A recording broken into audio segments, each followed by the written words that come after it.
शराब घोटाले में संजय की गिरफ्तारी आप पर पड़ेगी भारी। ईडी कर रही जानबूझकर परेशान। विपक्ष की बढ़ेगी बेचैनी, बीजेपी की राह होगी आसान। क्या विपक्ष निकाल पाएगा कोई समाधान? दिल्ली शराब घोटाला मामले में प्रवर्तन निदेशालय यानी ईडी ने बुधवार 4 अक्टूबर को लंबी पूछताछ के बाद राज्यसभा सांसद और आम आदमी पार्टी के वरिष्ठ नेता संजय सिंह को गिरफ्तार कर लिया। रिमांड में लेने के लिए ईडी ने संजय सिंह को कोर्ट में पेश किया। एक के बाद एक आप नेताओं की गिरफ्तारी ने कई सवाल खड़े कर दिए हैं। क्या गिरफ्तारी 2024 को ध्यान में रखते हुए की जा रही है? क्या आप नेताओं की गिरफ्तारी के पीछे सरकार का हाथ है या फिर गिरफ्तारी में कोई हेरफेर है?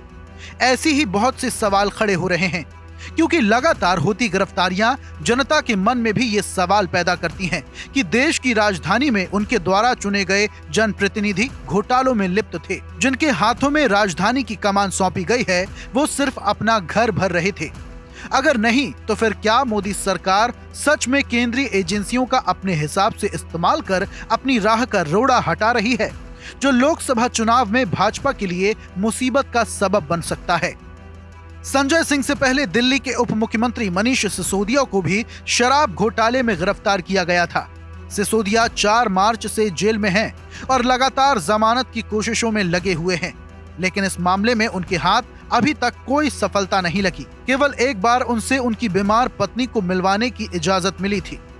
बावजूद इसके वो मुलाकात भी ना हो सकी। जहां एक वक्त मनीष सिसोदिया को दिल्ली के सरकारी स्कूलों की दिशा और दशा सुधारने का क्रेडिट मिलता था, वहां अब आलम यह है कि उन्हें खुली हवा भी नसीब नहीं है।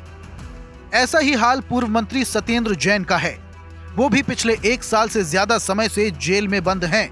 बीच में कई दफा उनकी कुछ वीडियो सोशल मीडिया पर वायरल जरूर हुई थी, जिनमें वो वीआईपी सुविधाएं लेते हुए नजर आए थे। हालांकि आपकी तरफ से तब कहा गया था कि सत्येंद्र जैन का स्वास्थ्य ठीक नहीं है। ऐसे में जेल में रहने के बावजूद भी वीआईपी सुविधा उठाने के कई आरोप अब तक जैन पर लगते आए हैं। आपको बता दें कि अदालत में मामले की पेशी हुई है। संजय सिंह के वकील मोहित माथुर ने कहा कि उन्हें बिना सबूत के अरेस्ट किया गया है। वकील ने प्रवर्तन निदेशालय से रिमांड कॉपी की भी मांग की है। प्रवर्तन निदेशालय की ओर से विशेष लोक अभियोजक नवीन कुमार मट्ठा पेश हुए। वहीं ईडी के वकील ने कहा कि 2 अलग अलग लेन देन हुए हैं। इसमें कुछ 2 करोड़ रुपए का लेन देन हुआ है। संजय सिंह के लिए काम करने वाले दिनेश अरोड़ा के बयान के अनुसार उसने लेन देन की बात को फोन पर पुष्टि की है। ईडी ने कहा कि पहले 1 करोड़ और फिर दूसरी किश्त में 1 करोड़ का लेन देन हुआ। रिमांड पेपर में इंडो स्प्रिट से पैसे लेने की बात कही गई है।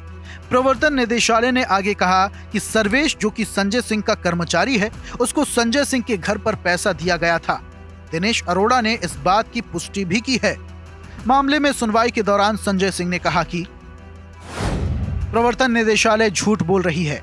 इस दौरान जब कोर्ट ने पूछा कि क्या संजय सिंह के कर्मचारियों का बयान दर्ज किया गया है, कोर्ट ने आगे ईडी से पूछा कि लेन देन की जानकारी काफी समय से है, तो अभी गिरफ्तारी क्यों? कोर्ट ने कहा लेन देन 2021 अगस्त में हुआ है और गिरफ्तारी 2 साल बाद, जिसके जवाब में ईडी ने कहा कि मामले में बयान अभी दर्ज हुए हैं। आपको बता दें कि संजय सिंह की गिरफ्तारी के बाद मामले में प्रदर्शन कर रहे लोगों में से अब तक 14 लोगों को अरेस्ट भी किया जा चुका है। संजय सिंह दिल्ली के मुख्यमंत्री अरविंद केजरीवाल के विश्वास पात्र और सबसे करीबियों में से एक हैं। इसलिए लाजमी है कि उनकी गिरफ्तारी से अब आम आदमी पार्टी की मुश्किलें और बढ़ गई हैं। बिल्कुल ये गिरफ्तारियां सवाल तो हैं, सवाल सरकार से भी है, सवाल खुद से भी है। ऐसे ही कुछ सवालों के साथ हम आपको छोड़े जाते हैं और आप फैसला खुद कीजिए। हम ये नहीं कहते कि जांच नहीं होनी चाहिए, जांच होनी चाहिए, 100% होनी चाहिए और जांच में दोषी पाए जाने पर कार्रवाई भी होनी चाहिए। आखिर यही तो देश का कानून भी कहता है। लेकिन गिरफ्तारियों की स्क्रिप्ट की जांच भी जरूरी है।